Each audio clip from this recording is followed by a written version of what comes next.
1962 में एक जगह थी हाईलोंग और वाईलोंग। तिनसुकिया से पैदल सेना वहाँ जाती थी। तिनसुकिया से बॉर्डर हाईलोंग और वाईलोंग का 270 किलोमीटर मिलना हो, कई बार मिलना हो। यो भैरू सिंह जी हमारे रिश्तेदार रहा। भैरू सिंह जी बहन पनायोड़ा वे हमारा साड़ा है। भैरू सिंह जी 1971 के युद्ध में पाकिस्तान के साथ जो युद्ध हुआ उसमें इन्होंने बहुत बहादुरी की, जांबाजी दिखाई। और ये थे तो बीएसएफ में, लेकिन 23 पंजाब के सी कंपनी के कमांडर चांदपुरी ने इनको बीएसएफ से अपने गाइड के तौर पे ये आर्मी में ले लिया, आर्मी में सलाहकार लिया। अच्छा। ये डेजर्ट के जानकार थे और इस वजह से मेजर चांदपुरी को वीर चक्र मिला, इनको सेना मेडल मिला, सेना मेडल से सम्मानित हुए। लेकिन इनका थोड़ा फर्क रहा कि सेना मेडल सेना वालों ने दिया और इनकी नौकरी बीएसएफ में थी, इसलिए सेना मेडल का पूरा इनको वो मतलब जो सेना में मिलना चाहिए वो बेनिफिट नहीं मिला। नहीं, सेना में बहुत लंबे समय तक नौकरी की। आपका भी कभी युद्ध के साथ जो लड़ाई लड़ने का काम पड़ा? मैं कैप्टन विजय सिंह बामणू, मैंने मेरी सर्विस में 30 साल में 4 लड़ाइयाँ लड़ी। सबसे पहली लड़ाई 1962 नेफा में, नॉर्थ ईस्ट में हमारी पलटन थी 5 फील्ड रेजिमेंट सेला टॉप के ऊपर, और बहुत बड़ा नुकसान हुआ। मेरी पलटन के 7 अफसर, 6 जैसियोर और 96 जवान सेला टॉप पे शहीद हो गए। मेरे रेजिमेंट का कमांडिंग अफसर BR बुधवार साहब वहीं पे शहीद हो गया। 67 इन्फेंट्री ब्रिगेड के brigade commander brigadier Hoshiyar Singh भी वहीं शहीद हो गए। लेकिन 1962 की लड़ाई को हिंदुस्तान ने कोई तवज्जो नहीं दी।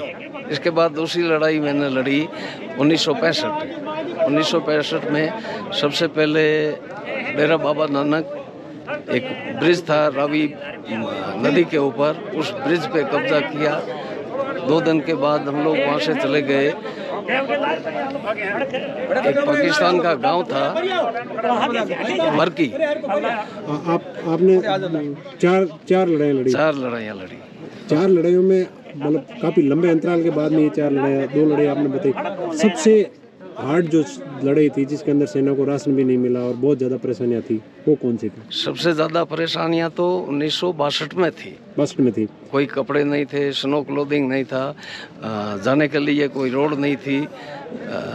1962 में एक जगह थी हाईलोंग और वाईलोंग। तिनसुकिया से पैदल सेना वहाँ जाती थी। तिनसुकिया से बॉर्डर हाईलोंग और वाईलोंग का 270 किलोमीटर था। 270 किलोमीटर पैदल जाती थी? 270 किलोमीटर सेना वहाँ पे 13 दिन में पहुँचती थी। और पूरा अपना सेल्फ लोडिंग था, अम्यूनिशन भी कंधे पे और राशन भी कंधे पे। इसके बाद 1965 की लड़ाई, डेरा बाबा नानक के बाद हम लोग चले गए बरकी। बरकी एक बहुत बड़ा शहर था पाकिस्तान का, लाहौर से 12 किलोमीटर था। उस शहर को कब्जा किया। तीसरे दिन हम चले गए पाकिस्तान का ही एक शहर लाहौर से 2 किलोमीटर दूर था, उसका नाम था डोगराई। उस डोगराई शहर पे भी कब्जा किया। कब्जा करने के बाद हम लोग वापस आ गए। पाकिस्तान की नहर थी इच्छुगल कैनाल, उस कैनाल के साथ साथ पूरा टाइम सीज फायर हो गया और वहीं पे रहे। मतलब कब्जा की हुई जगह वापस देनी पड़ी। सेना जिस संघर्ष के साथ मतलब जो पहुंच गई थी, लाहौर पार कर लिया था। लाहौर से 2 किलोमीटर। कितना दुख हुआ जब ये? अब दुख तो भाई वो नेता लोगों का काम है, प्रधानमंत्री का काम है। उन्होंने जैसा किया। प्रधानमंत्री कौन थे? लाल बहादुर शास्त्री थे। अच्छा, लाल बहादुर शास्त्री थे जी। ताशकंद हालांकि जब जीती हुई चीज वापस दी नहीं जाती। हाँ, दी तो नहीं जाती, लेकिन पूरा जीता हुआ एरिया, बड़े शहर उनको, पाकिस्तान को वापस दे दिए गए। अगर वो शहर अभी भी भारत में होते हैं, हम वापस नहीं देते पाकिस्तान का पीछे अभी फिलहाल अगर हम सोचे तो क्या बचता? तो पाकिस्तान अगर इतना बड़ा, इतने बड़े शहर और अमृतसर तक आ जाता तो पाकिस्तान हम इंडिया को वापस नहीं देता। लेकिन भारत की ये मतलब एक दरिया दिली के या कमजोरी के हम? अब कुछ भी कहो आप। और तीसरा युद्ध हो गया मेरा 1971। अच्छा 1971 में हुसैनी वाला हेड फिरोजपुर से 10 किलोमीटर आगे सबसे पहले अटैक उस दिन पाकिस्तान ने ही किया। 45 टैंक पे इन्फेंट्री चढ़ के आई। वहाँ पे हुसैनी वाला हेड के ऊपर बहुत बड़ा ब्रिज है, रोड हेड और रेलवे लाइन। हाँ। जब वो टैंक नहीं रुके तो इंडिया वालों ने उस टैंक को डिस्ट्रॉय कर दिया, एक हिस्सा बर्बाद किया। तब वो पाकिस्तान की इन्फेंट्री और टैंक पीछे रोके, एक टैंक सतलज नदी में गिर गया। उसके बाद वहाँ पे लड़ाई ख़त्म हो गई क्योंकि ब्रिज टूट गया और पाकिस्तानी सेना आगे नहीं बढ़ पाई। वहाँ ब्रिज को उड़ाने में 5 रेजिमेंट का CO कर्नल LT फर्नांडेज और इंजीनियर रेजिमेंट के कैप्टन और मेजर, ये सब मिलके गए थे हेड के गेट खोलने के लिए, ताकि नदी में पानी ज़्यादा आ जाए तो पाकिस्तान नदी पार नहीं कर सके।